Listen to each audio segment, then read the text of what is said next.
There, how's that? It's a pleasure to be here this afternoon. My name is Kevon Martis. I'm the director of the Interstate Informed Citizens Coalition. Now you say, what's this IICC all about?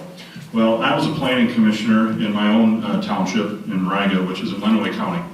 Lenawee County is down right on the state line, just about 20 minutes from the city of Toledo, Ohio. Exelon, UV, and Morrisall Wind all proposed projects in our area. And we have the same concerns that many of you do, and in fact what we know people all across the state have concerns about wind energy generation and how it's constructed and operates in various townships. So we were concerned that Exelon and the other entities, which are Fortune 100 companies, might sue us at some point. So we incorporated and created the IICC.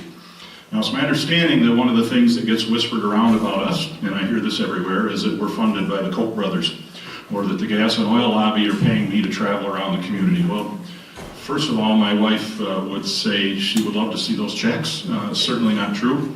Took half a day off yesterday to prepare for our chat here this morning. The secret is I'm funded by organized labor. Don't let that out. It's because my wife is a union nurse at the University of Michigan, and when she works, I can afford to do this.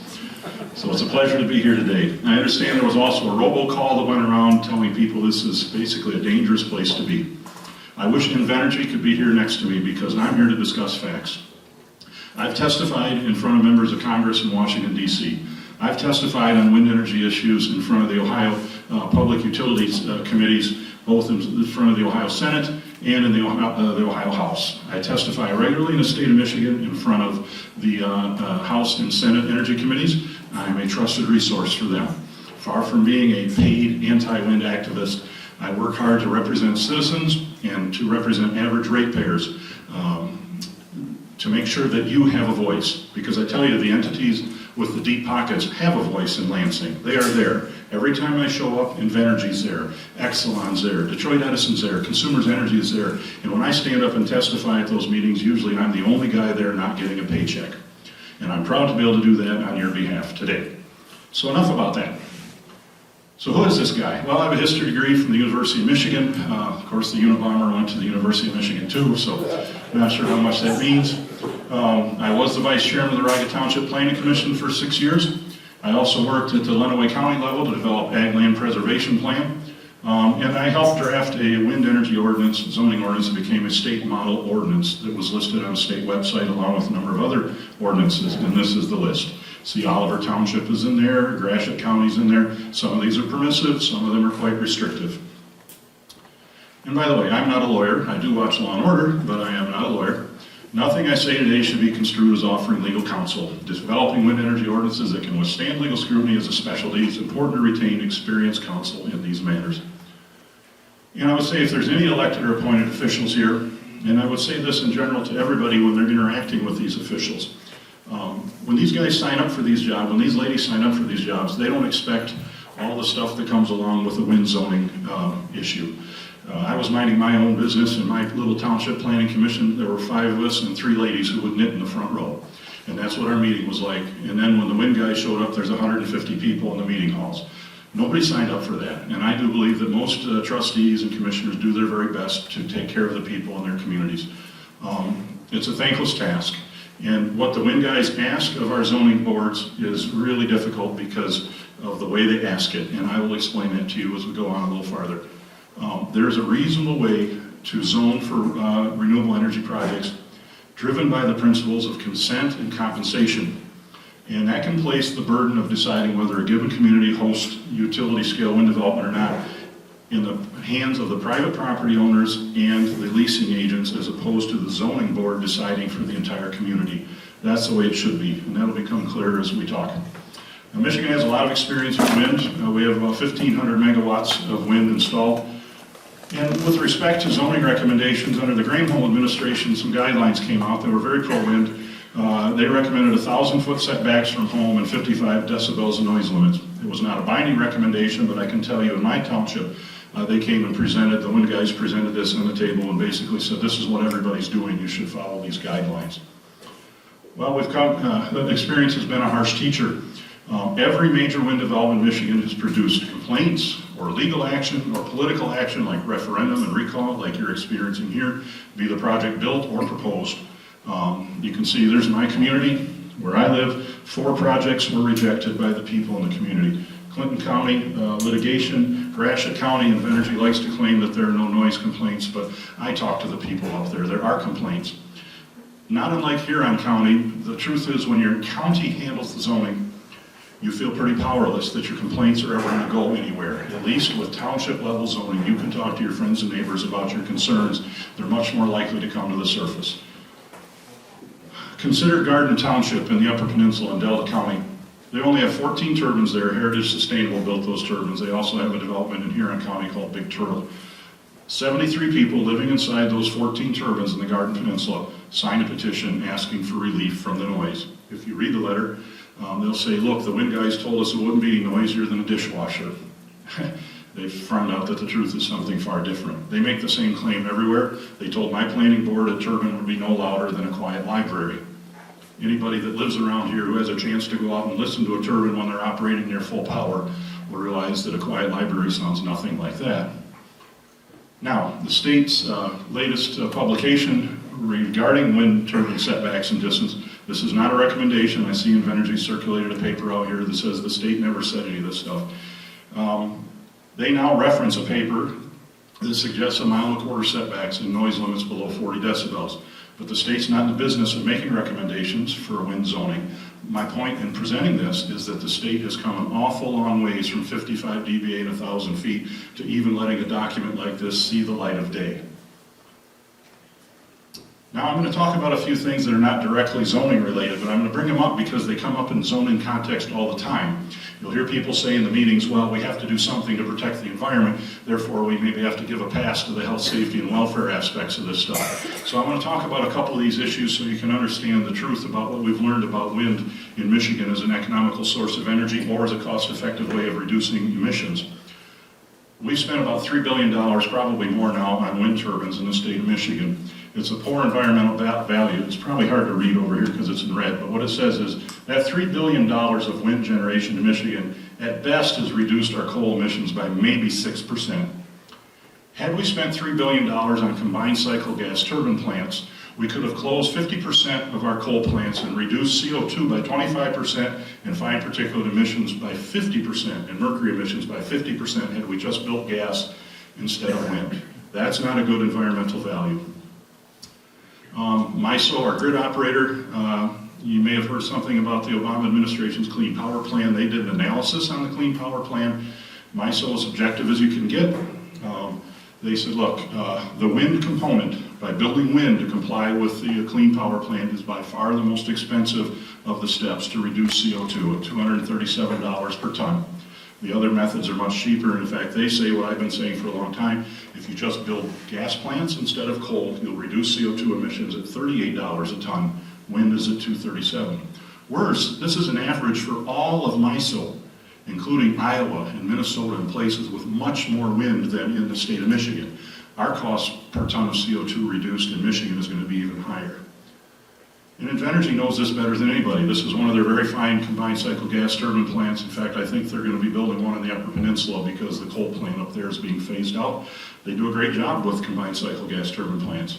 They're a class act, but they say every megawatt of power generated by an Invenergy natural gas fuel plant produces nearly 45% less carbon dioxide than what a typical coal-fired plant of a similar scale. Now, what about land use? Sometimes you run into people that absolutely can't stand the idea of nuclear power. Well, let's say you decided you want to close Fermi 2 down in Newport and you want to replace it with wind. Could it be done? Sort of. You could build 2 Vestas V100 turbines in every square mile from Toledo to Detroit to Ann Arbor. Everyone would have to have at least 2 turbines. But you would still have to build 1,100 megawatts of gas-fired generation somewhere because June, July, and August, those turbines are not likely to be turning much. You know that's true. You can see them by driving up to Ubley. That's when they spin the least. Irene Dimitri, Vice President of Detroit Edison, said in a seminar a few years ago, I can sit in the control room and watch my turbines and the output they generate in July and August, and it gives us one big goose egg. Put another way, the 36 square miles of turbines they might be proposing for your area, year in, year out, on an average, will produce the same amount of electricity as this semi-trailer mounted gas turbine that you could hide inside your average dairy barn. 36 square miles versus 1 dairy barn. And we can see that Michigan wind is very much non-competitive. Iowa is selling wind for about 25 bucks a megawatt hour. If Invenergy gets this project approved and somebody buys it, it's probably going to be about $50 a megawatt hour. There's twice as much energy available at every location in Iowa for a given turbine as is available in Michigan. If we build all our wind turbines that are built in Michigan and move to Iowa, they produce roughly twice as much electricity. So Michigan is not a great place, even if you really love wind. And they talk about the big taller turbines making up the difference, but in truth they don't. The yellow line I put in on the top, that's Michigan's wind contracts. The purple line down below is Iowa and places like that. The taller turbines have not made up the difference. In fact, the low wind turbines are being built in Iowa as well now. Some of the Michigan wind power purchase agreements have locked our ratepayers into $108 a megawatt hour. Ubley and Elkton are at that price, as I recall. Just for point of reference, the average value of electricity in MISO is only $30 per megawatt hour. They're receiving $78 a megawatt hour premium over the value of that, the wholesale value of that electricity in the state of Michigan. That's a great deal for wind. Then they get about $30 a megawatt hour of production tax credit back to them. Let's get back to proper zoning questions. Wind turbines are no different than any other land use. And if we evaluate any product, we always ask some basic questions. What's the total cost of ownership? If I buy this thing, what am I going to get out of it versus what it costs me? Well, that's pretty easy if you're going to buy a car, or around here maybe you're going to buy a new primary tillage tractor. And these are things that we're familiar with. You know what you're looking for: 4-door, 2-door, coupe, SUV, smart car, minivan. We know a lot about those things because we're familiar with them. And you say, well, if I buy this, it will cost me this much to buy, this much to operate, and in exchange I can transport this much at what price. Those things are easy. We know all about cars. But when a wind developer shows up and says, I'm going to build some 100-meter tall V100 turbines, we now have to ask questions about an unfamiliar product. Like, how tall is 100 meters? The wind developer in my township, I said to him in a public hearing, how tall is the turbine you're proposing? He said, well, it's 100 meters tall. I said, is that to the hub or the tip of the rotor? Well, it's 100 meters tall. I said, is that to the hub or the rotor? Well, that's to the hub. I said, so you're ignoring the sweep of the arc at the top of the rotor blade. Well, yeah. I said, well, then why don't you call it a 2-meter tall turbine? Well, why? I said, because that's the height of the entry door. I mean, if you're going to pick an arbitrary point to measure the turbine from, pick one that really helps you. Call it 6 feet tall. I said, how tall is it in feet? He insisted he did not know. But I'd already looked up some of their applications to the FAA, and I said, how tall did you tell the FAA these turbines were going to be when you applied for their approval? And they said 494 feet. He knew exactly how tall they were, did not want to tell me. They like to say things like 100 meters because he sounded, well, how tall could that be? We don't work in meters here. It's a deceptive practice in my mind. So how tall is 494 foot? By the way, I think that's what we have spinning in Minden City. I think the Exelon development has V100s. Well, the top of the towers on the Mackinac Bridge are 553 or 552, and so the turbines are nearly that tall. But here's something you need to be aware of. There are applications, I think in Sanilac County, I think NextEra applied for turbines that are 570 or 590 tall, and I consulted on a project in Maryland where they were proposing 670-foot tall turbines. So the zoning ordinance that you have in your townships right now makes no allowance for the fact that turbines are growing quickly. And so a fixed setback now that might make sense for a 200-foot tall turbine, is it still going to make sense at 670? An ordinance needs to accommodate for the fact that these things are growing quickly. Here's what a V100 looks like over in Ludington. This is my friend Carrie Schindeldecker's house, 1,139 feet to the home. They lived in their basement for the last year and a half they lived there. They finally left the house and sold it at a steep discount, despite claims that there's no property value impacts. There were, I think there were about 29%, but I'm going from memory. So if we're going to talk about zoning, everybody wants to make sure I'm not being biased, so let's make sure we look at sources that are seen to be neutral or reasonable. So what is our regulatory guidance for zoning anything? Well, the Michigan Zoning Enabling Act says a zoning ordinance shall be based upon a plan designed to promote the public health, safety, and welfare. Put another way, these are my words now, if the proposed activity cannot be performed in our communities in keeping with health, safety, and welfare, it must not be permitted. Remember, a developer of any kind, I'm not singling out wind guys, an adult bookstore guy, a foundry guy, they will all try and minimize the impacts of anything they bring to you because it's their job to get the job done. Their primary commitment is to bottom line. and their recommendations are designed to maximize return on investment. But planning officials' single commitment must be to health, safety, and welfare. Your planning commissioners and your communities are your last line of defense. The state has given them the authority to represent you and help create policy that will let you determine exactly what your backyard will look like. So when they say you're just NIMBYs, not in my backyard, well, zoning is designed to let you decide to the community exactly what your backyard looks like. That's not a criticism. We all get to do that. Put another way, if we can't keep things, did I go the wrong way? There we go. Zoning regulations, so what are our limits? How far can we go in regulating something? Well, zoning regulations must have a rational relationship to protecting health, safety, and welfare. That's the rule. Why did you adopt this rule? Because we're trying to protect this aspect of our residents' health, safety, and welfare. Secondly, they can't be arbitrary or capricious. You can't say Methodists are allowed to have a 4-story house on their property, but Catholics are only allowed to have a 2-story.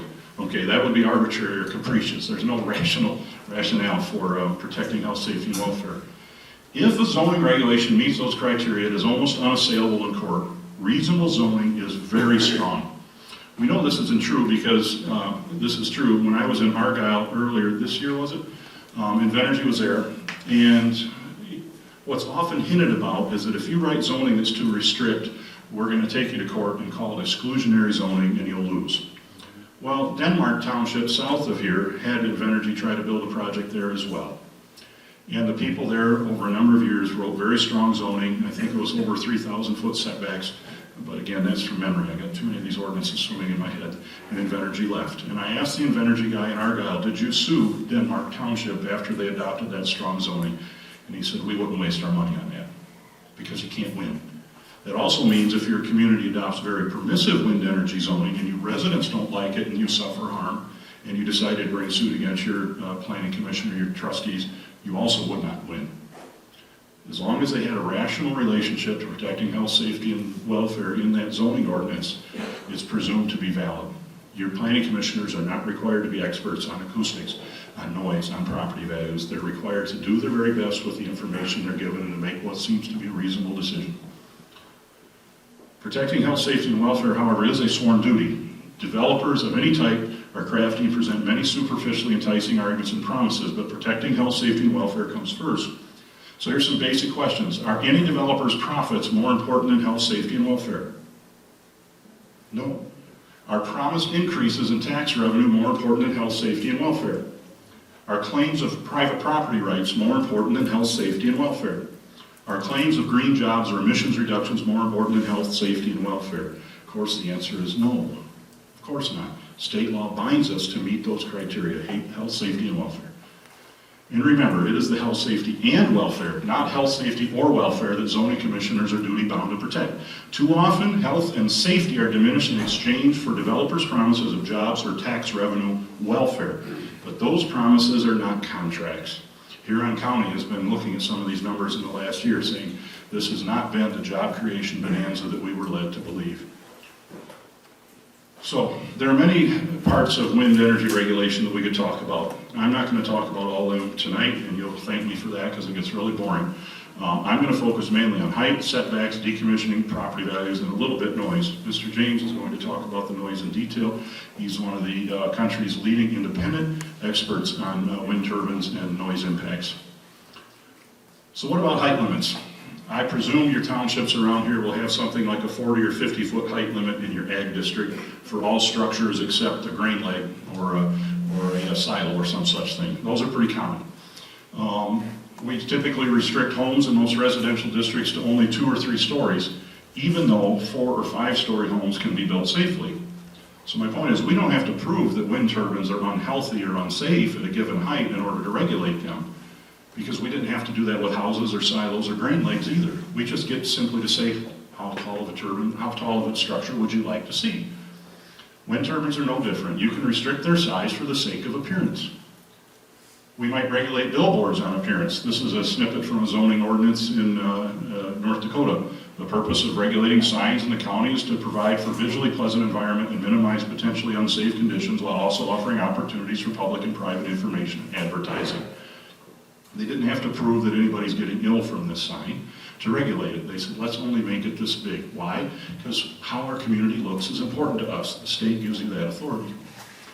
And wind turbines are no different, and we know that because Detroit Edison's Steve Rawlings gave a podcast, I think for Cherryland Electric, and he said, certainly there are some pristine places in Michigan where you don't want to impact the viewshed.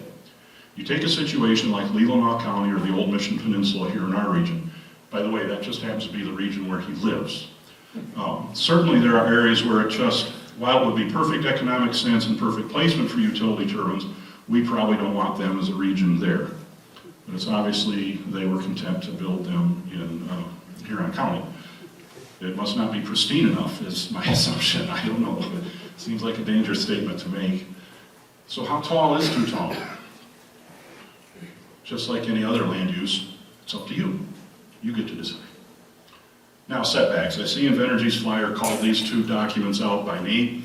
They really seem to struggle with these. These documents are real. I didn't make them. The Koch brothers did not pay me to go to Vestas and Nordex and force them to write these documents or some such nonsense. These things are actually in there. They're their safety manuals for their operators. From the Vestas health and safety instruction, it says if a runaway operation should occur, the plant must be evacuated immediately by running upwind, and access to the surrounding area in a radius of at least 500 meters must be restricted. That's 1,640 feet. Nordex, in case of a fire in the nacelle or on the rotor, parts may fall off the wind turbine. In case of a fire, nobody is permitted within a radius of 500 meters from the turbine. Again, 1,640 feet. I didn't make those numbers up. They obviously put them in there for a reason, in this case to protect the safety of the operators. So, nonetheless, we get recommendations, and this is not to scale. I know this should be over here and my circle should be much bigger, but they will come in and propose 1,000 or 1,320 feet from a non-participating home, even though Vestas says 1,640 in the event of a blade failure. Now, are their employees obligated to knock on your door on the way by and inform you that the brake has failed? That's never been made clear to me. They'd have to run 300 feet past your house across private property to comply with their own safety regulations. Even if you move the radius back to 1,640, you have another problem.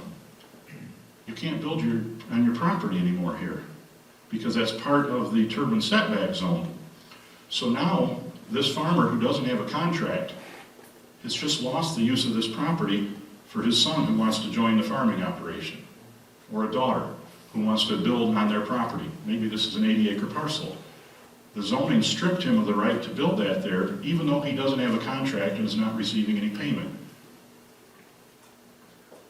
The only reasonable way to zone, and we know this because I know of no other zoning regulation of any kind that measures a dimension from an interior feature of the neighbor's parcel. It's always measured to the property line. The only equitable way to do this is to make all your standards from the property line. That's the only way the neighbor who hasn't signed a wind lease preserves all the use of his enjoyment. Of course, we're not talking about noise yet. I'm just talking about the physical setbacks in case of a fire or a brake failure. In real life, we know those setbacks come from a sound basis. These wind turbine manufacturers don't make these numbers up. This is only a 390-foot tall turbine that failed, I think, in DeKalb, Illinois, and it was reported to me that the debris field was about 1,500 feet. So again, at 1,320, that might throw 180 feet's worth of debris over your house. But we don't know. Sadly, I think what it will take is for somebody to be injured or harmed by one of these rotor failures before people suddenly have to start to invoice a much more reasonable setback. You'll say, but it's my property and I get to do what I want on my property whenever I want. Well, if that's the case, you should have no zoning whatsoever in your communities. But nonetheless, Oliver Wendell Holmes argued it well. He said, the right to swing my fist ends where your nose begins. We all know that we would like to be able to do whatever we like on our property until my neighbor's activity hinders my right to do what I want on my property. So when the setbacks are to the house instead of the property, the neighbor is depriving me of my future development rights. That's not fair. My corollary to this is that if my development project requires me to repeatedly punch you in the nose, I should first get your consent and then compensate you for your broken nose. So what is the right setback distance? People ask me this all the time.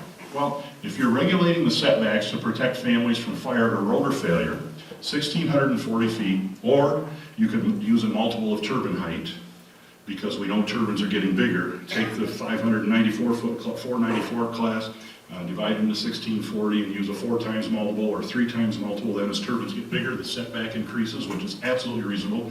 1640 would be a reasonable start with the 500 foot class turbines. But if you are regulating setbacks to serve as a proxy for noise regulations, then distances up to 1.25 miles from unleased property lines are reasonable. What do I mean by that? If you want to see what it's like to enforce a noise ordinance, go up to Huron County and watch them submit all the noise reports and see the battle between the dueling acousticians and what it's like. You're a lay person on a planning board. Acoustics is a little out of your depth anyways. It certainly is mine. Try and get to the bottom of that. It's hard to measure turbine noise. Turbines are on and off. You got to be there when they're at full power to see if they're in compliance. That's hard to control. You can be just wiser to just put a big setback distance in and forget the noise regulations, because anybody can measure 1.25 miles, and you don't need an acoustician to tell you whether they comply or not. It's simple. So that's another way that some communities choose to do it. And if you're using setbacks to protect property values, a distance of 2 miles might be reasonable. I mean, there's a number of reports showing substantial property value impacts out to 2 miles. But a height limit may be more defensible in court. Might be easier to stand up and say, well, we're going to limit them at 199. In my township, we chose a compromise. We chose 4 times the height of the turbine to a non-participating property line, but a 1/4 mile to a participant's residence, 1320. And either party could reduce those setbacks by signing an agreement. So if the wind leased guy wanted 900 foot setback or 1,000 foot setback, all he had to do was sign an agreement with the developer. And if the neighbors who weren't going to host a turbine were willing to give up the setbacks, they could also reduce that with a waiver. But the choice was left in the neighboring landowners. It's important that setbacks to non-participants be at the property line. And if you remember nothing else from what I say today, remember this. If it's not at the property line, your ordinance is essentially awarding an uncompensated nuisance and safety easement to the wind developer at the non-participant's expense. Equitable wind energy zoning should not forcibly donate unleased property to the neighboring landowner's tenants. And setbacks and noise limits that are to the neighboring home are doing exactly that. Your private property has been donated to your neighbor's tenant, the wind developer, by force of zoning, with no chance to even negotiate for any compensation for the loss of amenity of your property, because the zoning said that the wind guys didn't even have to come talk to you. As long as they could get the parent parcel leased, they don't need your consent. Even though often those parent parcels that are hosting the turbine have no home, and often they're owned by an absentee landlord, who in my township, 30% of them didn't even live in the township. They often lived in another state or in another township or county. The waiver is the key. 2-stage setback with a waiver is what empowers all your residents to be able to negotiate on their own behalf with the wind developer. It restores the power of every individual in the community to decide for themselves at what price they will put on the loss of their peace and quiet. It prohibits wind developers from just leasing in checkerboard pattern. It requires them to negotiate with all residents bearing the direct impact of wind development instead of just a few large landowners. Now about noise, this is always Mr. James is much more expert on this than me, but how loud is too loud and who do you believe? Well, the World Health Organization publishes guidelines on this, and I think Mr. James is going to talk about it, so I won't belabor it. But we know that your nighttime noise should be kept around 30 decibels. If it is kept around 30 decibels, there's not much indication that any of that noise is going to harm people living inside that noise contour. When you're outside, an average nighttime noise limit rises to 30 to 40. You start to see effects on people's sleep. Again, this is the World Health Organization. It's not the coal lobby. While average effects may be modest, young, chronically ill, and elderly populations are affected to a greater degree. WHO says when you get between 40 and 55, you start to see sharp increase in adverse health effects. Coping mechanisms have to be developed. All you got to do is go to Ubly and see what a coping mechanism looks like, where a couple families have built bunkers in their basement to sleep in at night with turbines at 1,500 feet. That's a coping mechanism, and that's happening around the state. It's not a myth. Above 55 dBA, high percentage of the population is highly annoyed. How about we ask the American Wind Energy Association's noise expert? Is that an unbiased enough expert for folks? He once published a paper that said 45 dBA would not cause adverse health effects. However, He was in a seminar where he made it clear that if it was his home in the vicinity of a wind farm, he would want the noise levels to be kept below 35 decibels, something along those lines, maybe 40, is measured outside his house. The Hesslers do a lot of noise and acoustic work. They often work on behalf of wind developers. They did a project in Minnesota to help create some new guidelines. They said, based on the observed reaction to typical projects in the United States, it would be advisable for any new project to attempt to maintain a mean sound level of 40 dBA or less outside of all residences, an ideal design goal. It's important to note, however, that at 40 decibels, it does not mean that the project would be inaudible or completely insignificant, only that its noise would generally be low enough that it would not be considered objectionable to the vast majority of neighbors. And that's at 40 decibels. Rob Rand, another fine independent acoustic consultant, he says, I understand, I asked him to evaluate the ordinance proposed in my township, which was about 1320 and 45 decibels. And he says, I understand there have been suggestions to use, again, wind turbine noise limit of 45 at a distance of 1,300 feet or so. He's from Maine. Experience in New England has proven that these noise levels are associated with widespread complaints, appeals to stop the noise, and legal action. That's based upon the 1974 EPA levels documents with all the relevant adjustments made.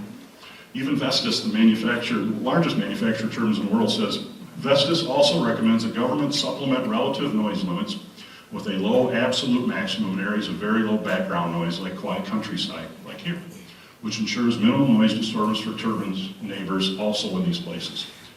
I'm not going to get too deep in the weeds on this. In fact, I'm going to skip it, but that means Lmax, not LEQ. LEQ is a way of measuring sound that's an hour-long average. Lmax is like a speed limit. It says, don't go past this.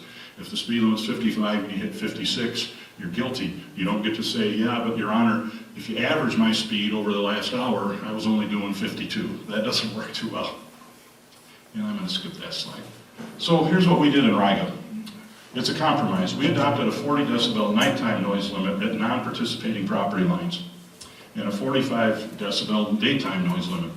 We also added a 55 dBc limit, which includes the low frequency range, for low frequency noise protection. These were considered a reasonable compromise with the developer's desire and our citizens' concerns about health, safety, and welfare. Shadow flicker, I won't go into any depth in it, but developers typically ask for and receive 30 hours of shadow flicker per year. Think about it, if your regulation says 30 hours per year, how do you measure that? How does an average resident measure that flicker? Are you going to have to videotape every hour of flicker every day for an entire year to prove they're out of compliance? There's another way to do it. There's a software and sensor package that will shut the turbines off when they know it's producing flicker at the time of day that's going to affect a nearby house. It gives the developer more flexibility in placing his turbines because the turbines will simply stop when they're causing a problem. And it allows communities to set a zero flicker limit. That's what I would recommend. If you're going to host these things, require zero flicker and make them install the software and sensor package that shuts it off when it's going to be problematic on your house. Decommissioning matters. Sometimes people will tell you that you don't need a decommissioning bond because the scrap value of the turbines is enough to pay to remove the turbines. If that's true, these wouldn't still be standing in Hawaii. I recommend a decommissioning bond requirement with a value determined by an independent third party selected by the municipality and paid for by wind developer. Developer often recommends a financial guarantee, not recommended. Here's why it's not recommended. And I'm going to repeat myself in a minute. The Ubley project's on its third owner since it was built in 2007. So who's your financial guarantee going to be with? RES America's project's already been sold off before it's even constructed. Who are you negotiating with and who's going to buy it? Invenergy's project in Gratiot County got bought by Detroit Edison. So who you're deliberating with today is not going to be the person you're deliberating 5 years, 10 years, or 30 years from now. And so how do you know they'll remain financially viable? Look at NextEra. They did a report that shows, if this is available online, the vast majority of their benefit in the first 10 years is from tax benefits, tax credits. Many projects change hands after the first 5 to 7 years. Again, you're almost certainly not going to be dealing with the same people at decommissioning time that you are now. How about property values? Anybody seen this report yet in the hands of a wind developer? If they ever bring a report to a community, it's this one every time. It's the Ben Holmes study on property value impacts. And they claim that, look, the United States government has studied this at a national lab, and there's no statistically significant evidence of property value impacts after studying tens of thousands of turbines and transactions and so forth. But they leave out something that the author said in a telephone interview, and you can find this on the web as well. He says, I think one of the things that often happens is that when developers put our report forward and say, look, property values aren't affected. And that's not what we would say specifically. On the other hand, they have little ground to stand on if they say we won't guarantee that. Ben Holm, the author of that same study. They brought that study up when I was in Argyle in the last year, and I reminded them of this, and I said, you've just presented a study that says there's no risk of property value losses. That means there's no risk to Invenergy in offering a property value guarantee. So are you prepared to offer one? Your own study says you're never going to have to pay out on it, but they don't offer them. Now, the wind industry, and if you see that green flyer that's been circulating, they said, you know, we have lots of reports that say there's no loss of property values associated with wind development. Well, there's three major ones funded by the wind industry, and they're the ones that show no statistically significant loss of property values. Here's all the independent studies. The Lancet study showed 23 to 59% loss of property values within 2 miles. The Sunak study, 25%. The Heinzelman study out of Clarkson University used a similar methodology to the Holmes study. It varies 17 up to 45%. McCann appraisal, 20 to 40%, 25, 30, 24, 15, 28. There are studies that say there are no statistically significant impacts on property values. The independent ones, however, come to a different conclusion. One of the most recent ones was done by the London School of Economics that showed, I think, a 17% loss of property values. Again, I don't see a Koch-brother connection from here to the London School of Economics. Now here's an argument you'll hear a lot. Hey, that's exclusionary. Wind guys will say that all the time. If you put these strong regulations in, that's exclusionary zoning and we'll sue and you're going to lose in court. And the zoning guidebook says no lawful land use can be excluded when there is a demonstrated need for that use within the locality or region, unless, my emphasis, there is no appropriate location in the area to provide for the use. I would argue that appropriate location is defined by evaluating impacts upon health, safety, and welfare. The Michigan Bar Association publishes a statement on what exclusionary zoning means, and it says, courts interpreting these provisions have found that in order to establish a violation of the statute, plaintiffs must show 1, that the challenged ordinance has the effect of totally excluding the land use, 2, there is a demonstrated need, 3, the use is appropriate, and 4, the use is lawful. But now listen to what they say. Regarding the first element, however, courts have held that the total prohibition requirement of this statute is not satisfied if the use sought by the landowner otherwise occurs within township boundaries or within close geographical proximity. Thus, an ordinance can arguably survive an exclusionary zoning challenge even when it undeniably prohibits a use if the use exists in nearby municipalities, like Minden City, like Huron County. And for the record, many Michigan counties and townships have adopted very strong regulations that protect their residents from irresponsibly designed wind energy development. And wind developers often state that they will sue. They made this threat to us on our township board a number of times.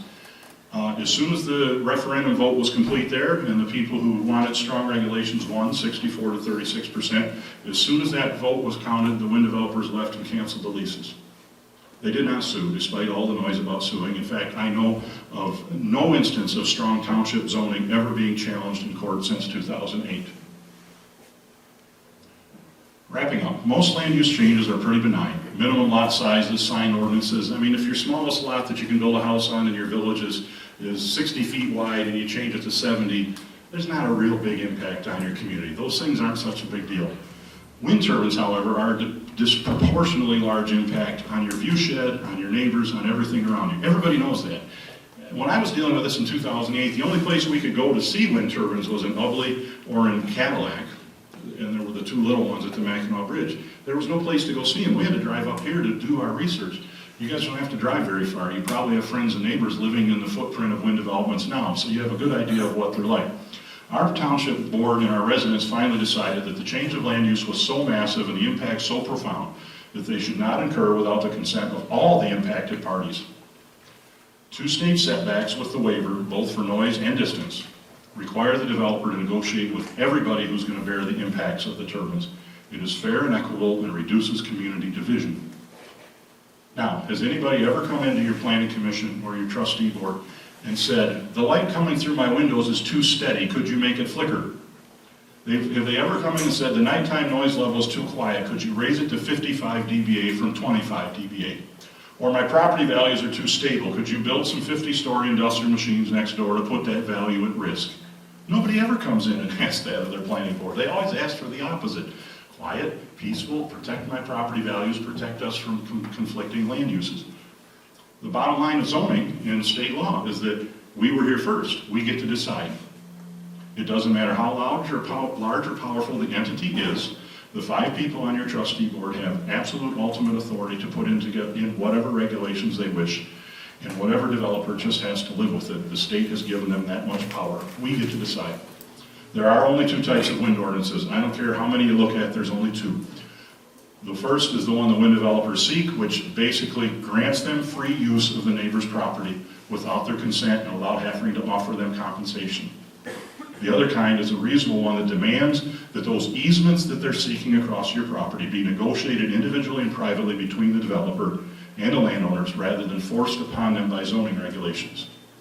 The wind developer prefers to place the difficult decision of do we let wind in or not in the hands of the zoning authority alone. By creating 2-stage zoning and setting those limits at the property line, the decision as to whether the project proceeds or not is now in the hands of the private property owners and the developer.